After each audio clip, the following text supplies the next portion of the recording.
Hello and welcome to physics class. Today I'm going to talk a little bit about the background of physics. First off, what is physics? You've now signed up for a physics class, but really what is it?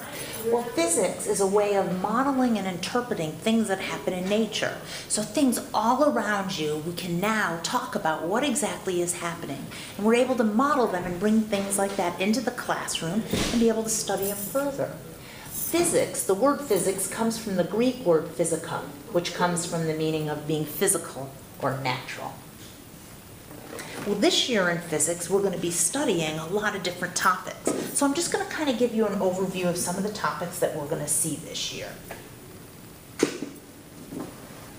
Okay, so physics is broken up to many different topics. The first one we're going to be hitting is mechanics. Mechanics is the type of physics that architectures use. This is the designing of the physical structure of things. So an architecture is buildings and homes. This is also what aerospace engineers or aeronautical engineers. These are people that build spacecraft and airplanes. It's really important, the physical structure of the airplane and how it is able to fly. Along that same line, aerospace and nautical is how ships work. So the building of ships and the design of a ship, everything has to be a certain way for a certain purpose. And then finally, we have civil engineers that use the theories of mechanics as well. And these people are the people that are going to be building bridges and roads, and they're going to take the concepts of mechanics and use them to help make things better and more efficient. Later on, we're going to study electromagnetic. Electromagnetic physics are used by electrical engineers and also by computer engineers. Inside our computer are a lot of electric circuits and magnetic chips that help work the computer. Also in the medical equipment, there's lots of electromagnetic physics concepts. For instance, in MRI, it is all electromagnetic equipment. We're also later on going to be talking about optics, and optics are used in the use of cameras and optometry, your glasses, your contact lenses. Astronomers use this when they use their telescopes, and finally the use of lasers, and lasers are used in medicine as well. Thermodynamics is the study of the conversion of energy. So we can be taking mechanical energy and converting it to heat energy, or heat energy and converting it to electrical energy. There's lots of different conversion, and that's all in thermodynamics. People who work in thermodynamics are what we call HVAC, which is heating and air conditioning. Vibrations and waves. This is going to be not only the waves in the ocean, or the vibrations, but a lot of music is used this. So acoustical engineers, acoustics is the study of vibrations and waves. Sonar would be the waves through a medium like the ocean. So whales communicate using sonar. Also the study of weather has been used with vibrations and waves.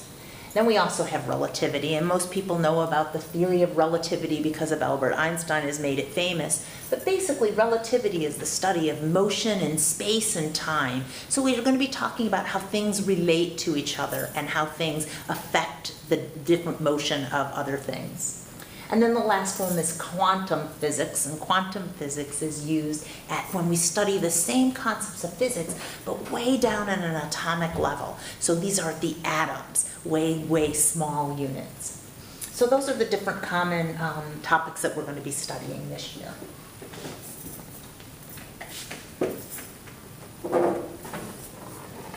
Well, how do we study physics? Well, one way to help us understand physics is to be able to prove some of the concepts that we see in the models. And the way we do that is we use the language of physics, which is math. We're going to be using a lot of math in this equation. We're going to be using a lot of math equations in physics. So an example would be the volume of a cylinder is 400 pi meters cubed. If the radius is 2 meters, what is the height of the cylinder? Well, we're going to use the equation that we know for volume. Volume is pi r squared times h, where v is the volume, r is the radius, and h is the height. And then we're looking for the height of the cylinder, so we're going to solve that equation for h. So we're going to be dividing pi r squared by both sides, and we end up with the volume over pi r squared equals h. Plugging in our numbers, we can find that the height of the cylinder has to be 100 meters. So we're going to be working with a lot of equations and manipulating them around to help solve problems.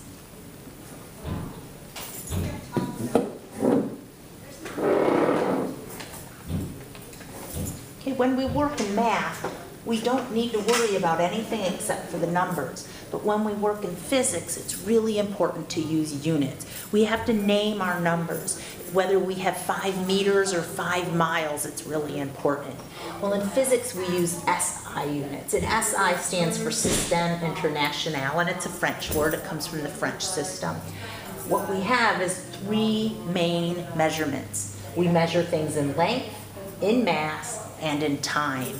Those 3 units will encompass everything that we measure in physics.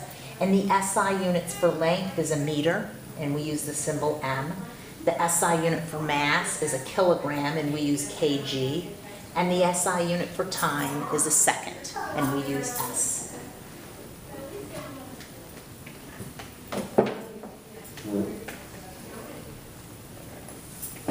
Well, in physics, we deal with different sizes of things. We go very, very large when we're talking about the planets, and we go very, very small when we're talking about the electrons. So some of the common prefixes that we use,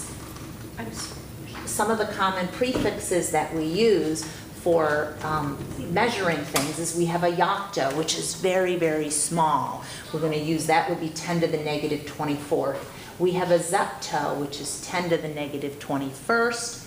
We have atto, 10 to the negative 18th. Femto, 10 to the negative 15th. Pico, which is 10 to the negative 12th. Nano, 10 to the negative 9th. Micro, 10 to the negative 6. And you guys have heard of micro. A micrometer or micrometer is something that measures very, very small things. Milli is 10 to the negative 3 1,000th. So a millimeter has 1/1000th. Millipede has 1,000 legs. We have centi, 10 to the negative 2. There's 100 cents in a dollar. And deci, or deci, is 10 to the negative 1. Then we go very, very large when we're measuring planets or distance from planets. We have iota, 10 to the 24th. Zeta, 10 to the 21st. Exa, 10 to the 18th. Peta, 10 to the 15th. Tera, 10 to the 12th. Giga, you've heard of giga. You have a gigabyte in your computer, 10 to the 9th. Mega, 10 to the 6th. And kilo, 10 to the 3rd.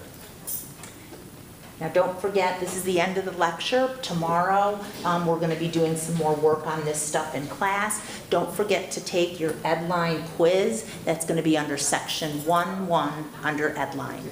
Thanks, and we'll see you tomorrow.